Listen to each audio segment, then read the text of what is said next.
Hello, everyone, and welcome to this new episode of El Vibes del Alma podcast. In this episode, I am having a beautiful conversation with Raquel Reichard about her new book, Self Care for Latinas. If you have not read it, if you have not listened to the audio version of this book or read the physical form, please get it. Because as a Latina, other self-care books are amazing, but this one just hit in a different way.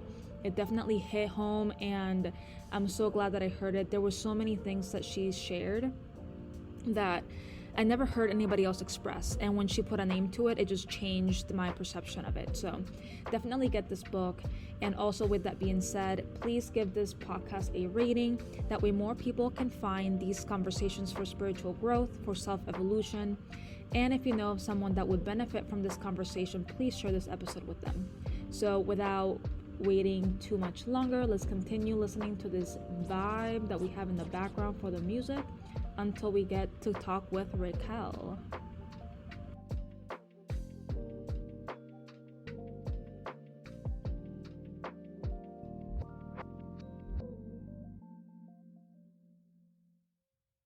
Hello.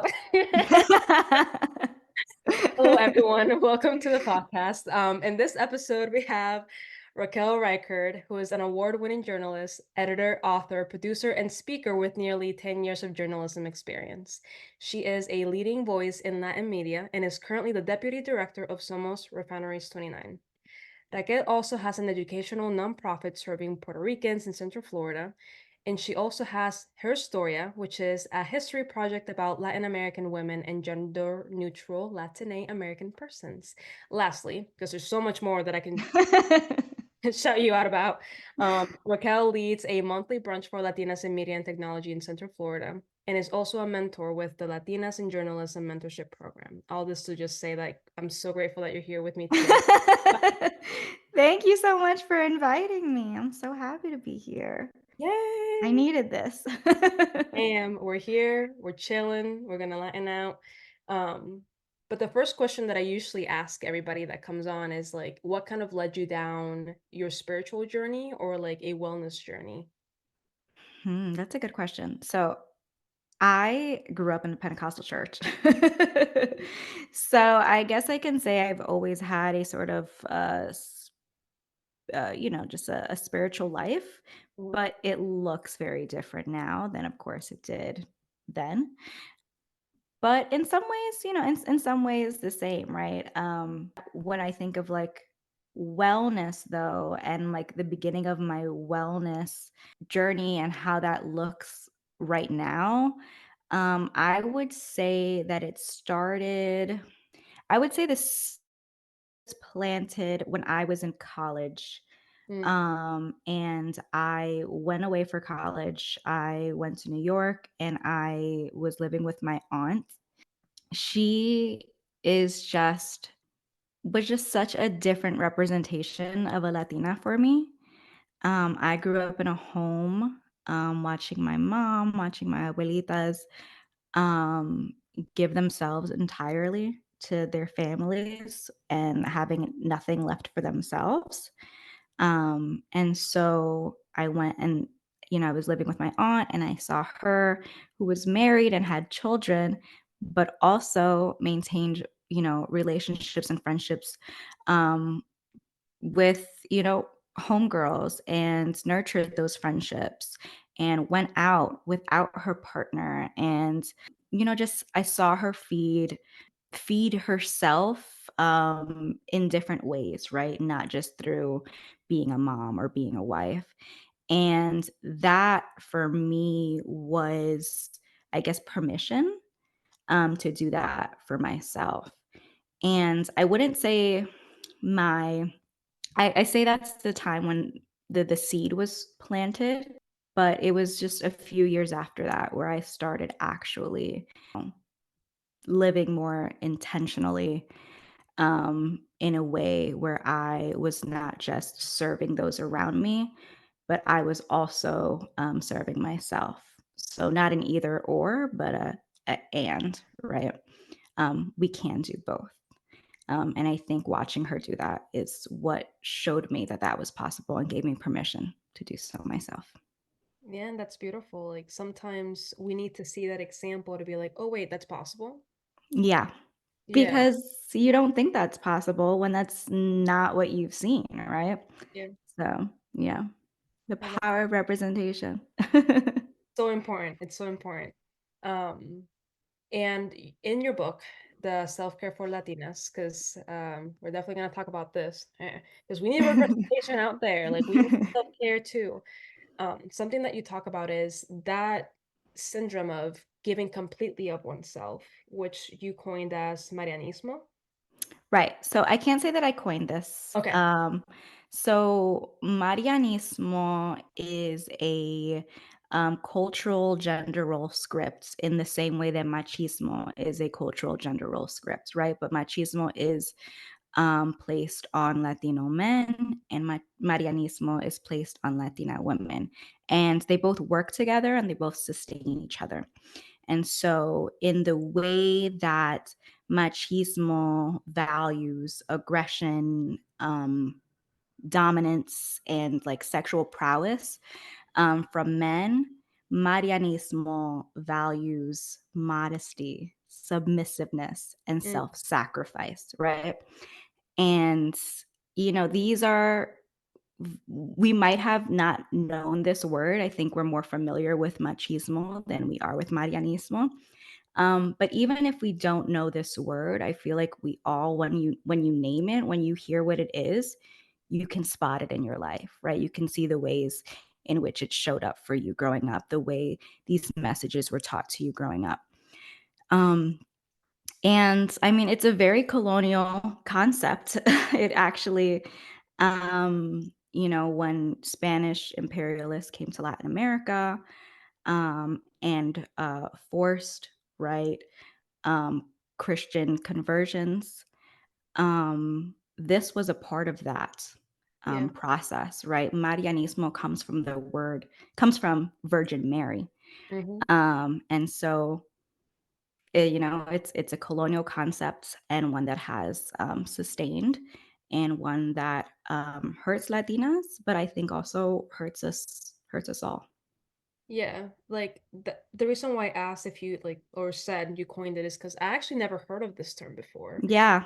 Yeah. And then the way that I was able to read your book was through an audiobook, the audio version on Spotify, which at this point, Spotify better like sponsor me because I love their audiobooks. Not only do they have music, they got podcasts and now audiobooks. If you don't have the Yes. subscription for Spotify, you need to get it. Anyways, when I heard the term Marianismo, I just feel like so many things in my life made sense. I was like, this is the word that I've been missing. Like, Exactly, and I think that that's intentional, yeah. right? I don't think it is, a mistake that we are more familiar with machismo than we are Marianismo. Because, like I said, Marianismo sustains machismo. So, if we are familiar, right, with this culture and these values and these gender roles and how they function, Hmm. right, then we revolt. But if we don't have a name for it, then it's easier for us to not rebel against them. So Yeah. I think it's intentional. And a lot of people aren't familiar with the concept of Marianismo. And I want everyone to be. I center it in a lot of my work, both in the book and in my journalism. I love that. I love that. That's such like a powerful thing to do too, because just the way that it felt for me when I heard that, I was like, holy crap, I've been missing this. I needed this in my life. And you sharing that and speaking your voice for it, I feel like it was that. And then the only thing that I did hear before this was like the eldest daughter syndrome, because Hmm. I feel like before listening to your book, I had seen this in the Encanto movie. Hmm. Right? Bro, that movie made me cry. That movie made me cry. Like, it's actually kind of funny. The first time that I saw the movie, I watched it in Spanish because I was watching it with my mother-in-law, and she just prefers like Spanish movies. But Hmm. every time that they would sing, they would like sing too fast. So I'm just like, I don't know what to sing. Ah. And The I'm just like, struggle, I the know. I'm struggle. like, I know Spanish, but like that's a different level. Right, yeah, Yeah. So then understood. yeah, then I rewatched it again in English, by myself. I shouldn't have done it by myself, but I did it by myself, and the reason why I say I shouldn't have is because I was bawling my eyes I was out. like the tears, yeah. Yeah, there Mhm. was no one there watching me, I just went full on, "Ah!" So maybe it was better that you watched it by yourself, so that you could have that, like, raw and real, experience that, you maybe needed. Oh, yeah, for sure, for sure. Like, you tied it Marianismo to the eldest daughter syndrome, and I was like, "Yes." Yeah, because, I mean, they're similar in the sense, like, there are all of these, expectations, right, that are placed on Latinas that have the same goal, and that's Yeah, self-sacrifice. yeah, and that's just not it's not sustainable. No, no. For anyone. Mhm, For anyone, right? Like, um if I don't pour into myself, right, then I end up depleted and ill mhm, and dead. And what good if we're thinking about the other, what good am I to you, to my community, to my relatives, to my loved ones if I'm no longer here, right? mhm, So it neither serves us nor them. yeah. And that's a beautiful way to segue into the book itself, right? Because we talk about Marianismo and pouring into the self, which is pretty much what self-care is, right? And I want to ask you specifically though, like, why did you have a self-care book for Latinas, and the Latina community out there specifically? I mean, one, I think the book is absolutely essential, right? Some of the way the book is set up, it's set up in mind, body, and spirit. And we start with mind because there are some things that I think that we need to um, work through before we can even jump into the self-care, topics and practices and tools and techniques. And those things are unlearning Marianismo, right? Naming this, recognizing it, unlearning it. Um, also, um, destigmatizing Mm, mental health. Um, and also just recognizing that you deserve, right, to take care of yourself, right? And I think those three are really they're core, right? They're at the beginning of the book for a reason.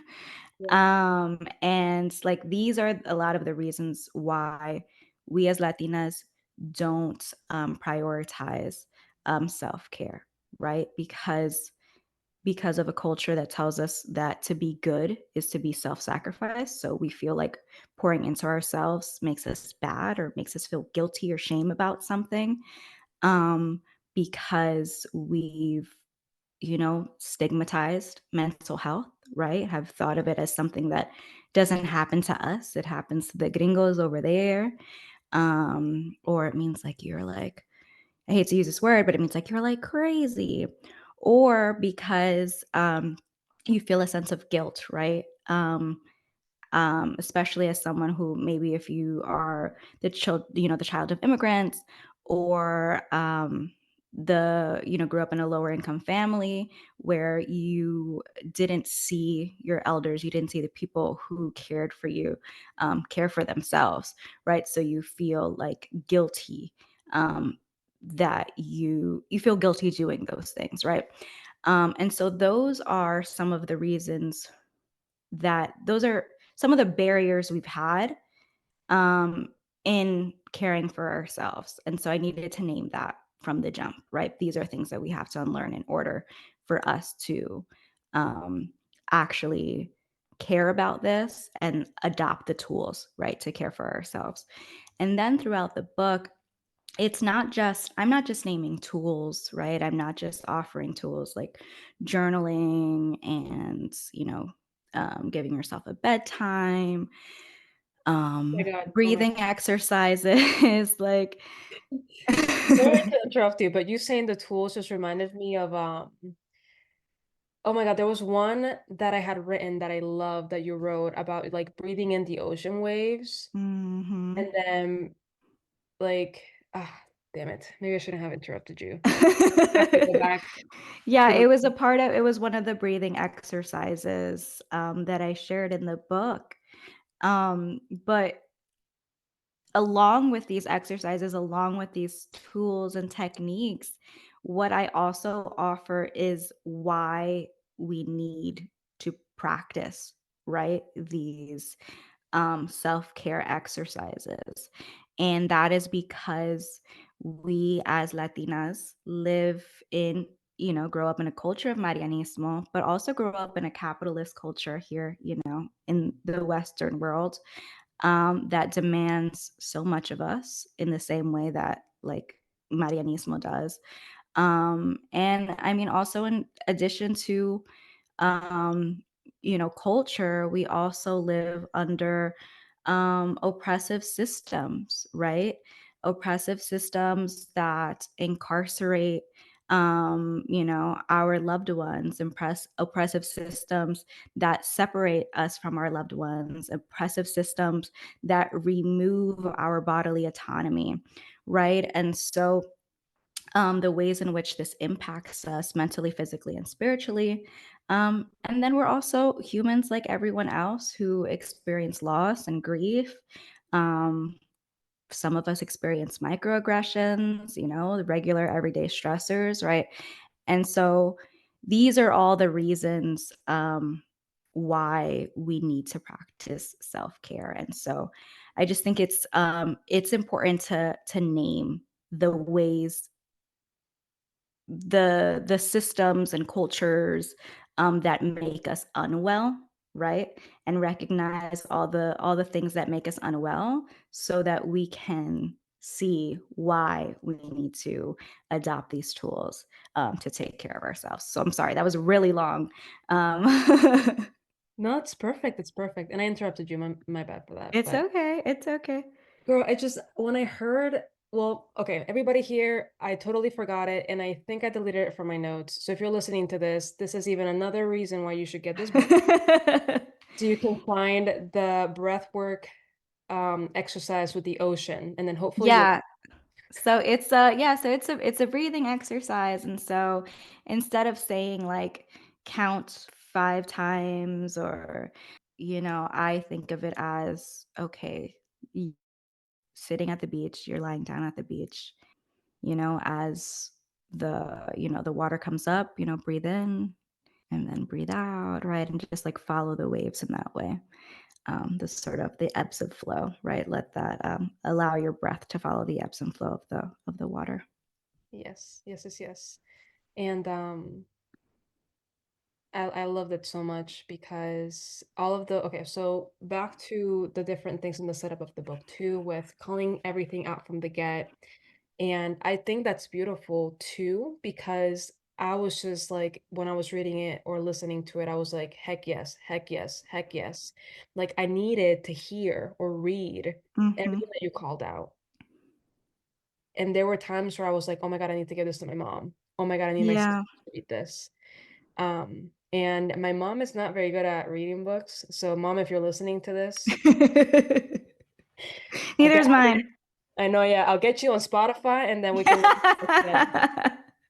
Um, but it's not just the fact that you're calling all this out, that you're putting words behind things that as a Latina woman, as a Puerto Rican who grew up in Puerto Rico, came here, or even someone that was born here and lived Mhm. here as a Hispanic woman, still will resonate with a lot of the things that you say. And I was like, holy crap, like I didn't realize this was a mini form of oppression that I was either given myself or that other people were giving me because of my ethnicity, right? Yep.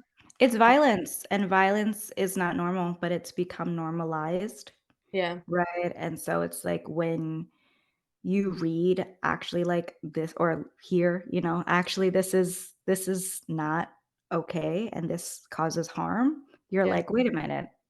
Yeah, that's right. But you don't sort of connect those dots because it seems so normal. Mm-hmm. But Sadly, yes. yeah. Yeah. And not only that too, not only is the information in this book very rich, and I'm just hyping you up because, you're here. Thank you, thank you. I'm obsessed. I'm obsessed with this book. Like, I low-key want to buy the physical form too, just so I can go back and be like, all right, these are my quotes. I prefer a physical copy. Like, I'm a physical copy girly, Yeah. but I'm really, really, really happy that there is the audio version because I know a lot of folks prefer that, and a lot of folks need that, right? Not everyone can see and can read. So it is definitely, I'm really happy. And I'm so happy that Asada was the one who did it. I don't know if you actually know Asada, but she's Boricua. She's Afro Boricua from Orlando as well, Ooh. and works in the wellness space. And so I'm just like, I, once I knew that there was going to be an audio version, I was like, can my girl Asada do this? And she did, and she delivered, and it's beautiful. Yeah, she did an amazing job. Amazing Yeah. job. Oh, I'm so happy. Like, I like physical books too. It's just lately in the stage of my life that I'm in now, I'm not allowing myself to have the space to sit down and read. Like, I have the time to sit down and do other things, but like to read, Yeah. I'm like, right now I just want to listen to the books and just go from Yep. there. That's okay. Yeah. That's what works for you. Then do what works for you. Yes, ma'am. Yes, yes, yes. And then I liked how homey it was. Ooh, I That's haven't heard that's that. Say more about that. What do you mean? yeah. And definitely shout out to Astara. Was that her name? Asada, Asada. Asara. Definitely shout out to Asara for that too, because I was led through the journey of this book of self-care for Latinas with her voice, right? Yeah. And I just love the little snippets here and there of like familiar words in Spanish, like Mhm. sancocho y ese chisme, and like things Yes. like that, and like mija, like that's what made it feel very homey. And Yeah. it was just so beautiful to listen to this, and it just felt like Mhm. one of my friends who speaks Spanish, like in my community, is just here telling me like, "Nena, mija, like tienes que get your shit together. Like you have to get your shit Yeah. together. Por favor, siéntate, coge una, like take a couple of breaths." Like it felt like that. It felt like a friend of mine was speaking to me when I was listening to this book. I'm so glad because that was my intention, right? I think when it comes to self-care books, um a lot of it can feel really like not as just like not it doesn't feel like it's like written for us, right? So it Mhm, might not be an issue of accessibility or you know reading like being digestible, but it just feels like it has no personality, mhm, and then on the other end, the systems that I talk about, right? I talk about anti-blackness, I talk about transphobia, I talk about mass incarceration, I talk about colonialism, right? These texts often are more academic and they are filled with more jargon that maybe isn't as accessible, right? And so with this book, I really wanted it to feel like it both had a my personality, right? Like it's very much my personality. Because I wanted it to feel like it's like your prima or your homegirl talking to you. And I also wanted it to be very accessible. And so hearing you describe it as homey makes me really happy. Thank you. yeah. And talking about different things in the system that were a part of this book that you called out, which there's so many. One of them that I feel like just clicked in my brain when you said it was the over sexualization of Latina women. And I was like, holy crap, Yeah. holy crap. Like, it's like I didn't realize that. And then I'm thinking about, and I thought immediately of the example of like J-Lo, right? Hmm. Or things that I've gone through personally. I'm like, I can look like a bum, and because I'm Latina, it's like, oh my God, be my maid. And I'm just like, no. Mm, yeah. Um, Yeah. and then I thought about, I don't know the name of this group, but it's this K-pop girls group. And I've seen her music videos, And by music videos, I mean one music video because it was in the background because my husband is like he loves music and he loves to explore different genres. And I guess Yeah. like a few months ago, he got into like this one song and he's just like K-popping around. I'm like, all right, bro. So I saw the music video, but the way that K-pop girls are sexualized is more of like Mhm. a schoolgirl version. It's Yeah. like they can wear whatever and they just look like innocent underage schoolgirls. Yeah, And which is which is it's horrible. yeah. But comparing that to like a Latina, and if a Latina were to have worn the same outfit, it would have been a porno. Yeah. And I'm just No, like, yeah. and then you said that in your book, and I was like, oh my God, she's a genius. I wouldn't say I'm a genius. You're a genius. Take it. Yeah, well, most of my work as a journalist has focused on body politics, right? So Mm, issues of gender violence, issues of reproductive justice, issues of body image, eating disorders, bodily autonomy. And so I think the body section just came just out of me so yeah. much more like just easier, right? Because that really has been such a big part of my work. And I think it's also just like important and critical to these conversations around self-care too, right? In so many ways, right? Like I talk about this hypersexualization of Latinas, and I talk about it in a few ways, right? I talk about it in how because we've been so hypersexualized, like even during sex, we prioritize the pleasure of others through our performance, right? Our this performance of the hypersexualized Latina versus even considering our own sexual pleasure, right? And so I talk about like the importance of self pleasure, and I talk about the importance of asking for what you want in bed and from partners.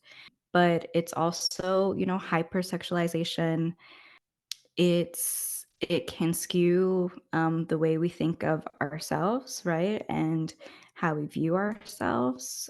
We start viewing ourselves through this very colonized lens, which is something else I talk about. And also, just the hypersexualization of Latinas has also led to greater violence against Latinas, right? Because our bodies are seen as always available, Mm, even without our consent, right? And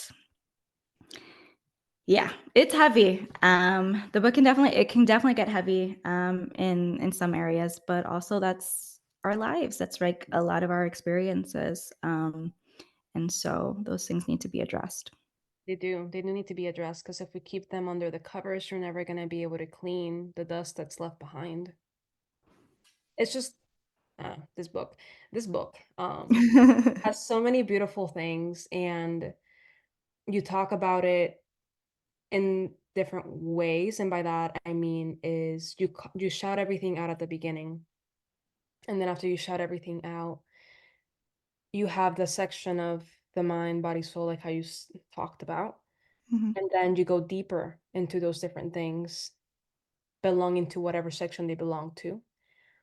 And something else that I wanted to bring up to the conversation is how this includes the abuelitas. This includes the crone. This includes the seasoned Latinas that are out there and how beautiful that is and the wisdom that they hold and how the I don't give a fuck attitude it is that they have because they lived for so long and they're like, you know what, I'm gonna live my life now.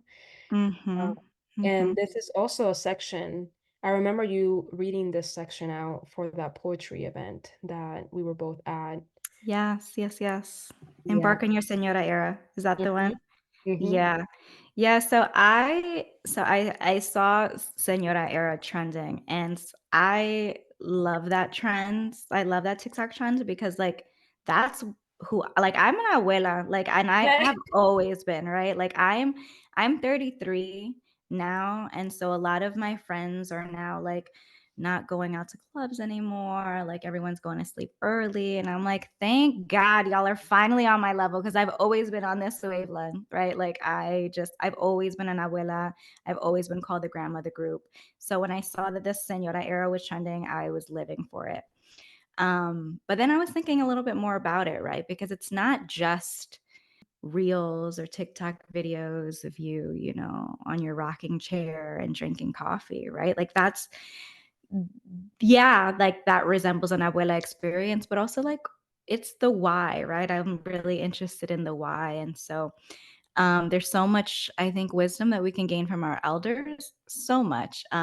But just thinking about this trend specifically and how the slowness and stillness of our abuelitas wasn't intentional, right? Like I write, they were fortunate enough to have the wisdom of their years, right? Once you get to a certain age and the everyday experiences of life and loss, like it teaches you that tomorrow is not promised, Mhm. right? It teaches you this concept of impermanence. And once you really understand that concept of impermanence, right? Like it just changes your entire worldview and you live, I think, in a way that feels more intentional in doing the things that you want to do today, right? Um, Whatever that may be. And I think that that is a wisdom that we can learn from our grandmothers or from our elders before we get to that age, before we get to their age, right? And so, yeah, that's why I included that one in the book. I love it. It's one of my favorite ones. Yeah, I loved it too. It's just they deserve all of the recognition that they need because I feel like my grandmothers, I love my mother and my grandmothers. I feel like equally. I feel like all of them Yeah. have played such a beautiful and important role in my life. And it's like not it's we don't have grandmother's day. I guess it's on the Mother's Day or whatever, but Yeah, no. Yeah, you're right. We need a tia day and an abuelita day. I need yeah. a day. I need a day because I am like tias need a day too. Yes, yes. A personal self-care day. National, everybody take the day off. Yeah. Um, I love it. I love it so much. So for anybody listening that is interested in finding this book or just interested in finding more about you and the journalism projects that you have or anything like that, like how can they connect with you? How can they find you? So the book is available where most books are sold. So Barnes and Noble, Amazon, Target. But it's also in some independent and local bookstores. So definitely, I'd say start there, right? Support your local bookstore. And if they don't have it, I would just like request that they order it. Most of the time, they will. But you can also follow my work on social media. I'm mostly active on Instagram, trying to get into TikTok, but Girl, like I said, I'm older, like it's a little harder. yeah. But I'm on social media at Raquel Reichard. So RAQUEL REICHARD. And actually on TikTok, I had to switch it up a little bit. It's includes my middle initial. So it's RAQUELYREICHARD. Beautiful, beautiful. I'll also have that on the show notes in case anybody wants to see it and go from there. But yeah, thank you so much for being here in the podcast with me today. Thank you. Thank you. The only thing that wasn't brought up that I feel like I have to mention is that I am also a Boricua and I am also in Orlando. And I just, we need some Borilando love. Yes. I'm all about just putting on for us and our city. So yeah, just wanted to drop that. Yes. More love to the Boricua. Boricua's in the South. Yeah, in Florida. We reclaimed the land. Yeah. Well, it's not our land. It's really not our land. I was just No, kidding. no, no, no. Anyways, We have just I think that we've created such a beautiful community here oh yeah. in Central Florida that doesn't get the recognition that it deserves. And so Mm, that's why I always want to shout out Bodhi's in Orlando, Bodhi's in Central Florida, and Bodhi's in the South. yeah, I will agree with you. Someone that grew up in Puerto Rico and then came over here, like I don't feel like I miss Puerto Rico so much. I feel like if I would have gone to any other state, it would have been a lot harder to transition. Yeah. Just I hear Spanish, I hear the Puerto Rican accent. Mhm. I'm able to go to a Puerto Rican restaurant. I'm able to go to Puerto Rican like festivals. Everything.